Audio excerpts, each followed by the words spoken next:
नवापूर तालुक्यातील नावले गावात रेशन मिळत नसल्याने नवापूर तहसील कार्यालयात वारंवार तक्रार करून देखील उपाययोजना होत नसल्याने रेशन दुकानदाराची चौकशी करण्यासाठी आलेल्या पुरवठा अधिकाऱ्याला जोपर्यंत रेशन दुकानदार येत नाही तोपर्यंत आम्ही तुम्हाला जाऊ देणार नाही असं सांगत नावले गावातील सभागृहात चौकशीसाठी आलेल्या पुरवठा अधिकाऱ्यांना कुलूप लावून कोंडल्याची घटना घडली आहे। मागील अनेक वर्षांपासून नावली येथील ग्रामस्थांना रेशन व्यवस्थित व पुरेसे मिळत नसल्याने ग्रामस्थ संतप्त झाले होते।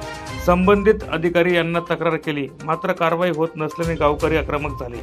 आज नावली गावात पुरवठा अधिकारी आले असता गावकऱ्यांनी जाब विचारला मात्र संबंधित पुरवठा अधिकारी व्यवस्थित उत्तर देत नव्हते तसेच संबंधित रेशन दुकानदाराला देखील समोर आणत नव्हते। यामुळे संतप्त महिलांनी संबंधित अधिकाऱ्याला स्वतःसोबत कोंडून जोपर्यंत आमच्या हक्काचा रेशन आम्हाला मिळणार आहे तोपर्यंत तुम्हाला जाऊ देणार नाही अशी भूमिका घेतली। त्यानंतर पुरवठा अधिकाऱ्यांनी सर्वांची रेशन कार्डची तपासणी केली, कोणाला किती रेशन मिळाले याची चौकशी केली व संबंधित दुकानदाराला देखील याबाबत सूचना केल्या। नवापूर तालुक्यातील नावली गावातील ग्रामस्थ अनेकदा रेशन मिळत नसल्याची तक्रार घेऊन नवापूर तहसील कार्यालयात आले। ठोस उपाययोजना होत नसल्याने ग्रामस्थ आक्रमक झाल्याने अशा पद्धतीने महिला ग्राहकांनी संताप व्यक्त केला। नवापूर तालुक्यातील ग्रामीण भागातील बहुतांश ग्रामस्थांना रेशन वेळेवर मिळत नसल्याची तक्रारी आहे। या संदर्भात नवापूर तहसीलदारांनी ठोस उपाययोजना करणे गरजेचे आहे अशी मागणी ग्रामस्थांनी केली। माझं नाव ललिता रघुनाथ कोकणी, मी नावली गावाची रहिवासी आहे। तर आमचं पिवळं रेशन कार्ड आहे। तर आम्हाला आता रेशन कार्डामध्ये जर 5 लोक राहिले तरी 5 लोकांना 10 किलो तांदूळ देतो आणि 5 किलो गहू देतो ते।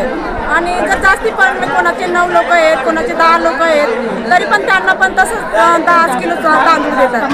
आणि आपण जर सांगितलं का मग तुम्हाला इतकंच आहेत असं सांगतो तो आणि फक्त 2 दिवस कंट्रोल वाटतो तो आणि नंतर जर घ्यायला गेलो तर तो म्हणतो कंट्रोल केलं वाटलं केलं असं सांगतो। मग आम्ही बोलली मग आमचा हिस्साचा कंट्रोल कुठे गेला म्हणे गेलं ते परत गेले म्हणे असं सांगतो। आमची मागणी आहे की आमचं रेशन कार्ड आहे म्हणजे कंट्रोल आहे ते बचत गटाला जोडावं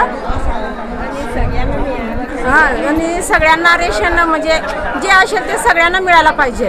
जे लाल असेल किंवा पिवळा असेल जे काही असेल ते जे आपले अधिकारी आहेत वरचे अधिकारी त्यांनी सगळ्यांना द्यायला पाहिजे। गरीब लोक आहेत, गरीब लोकांना सगळ्यांना मिळायला पाहिजे।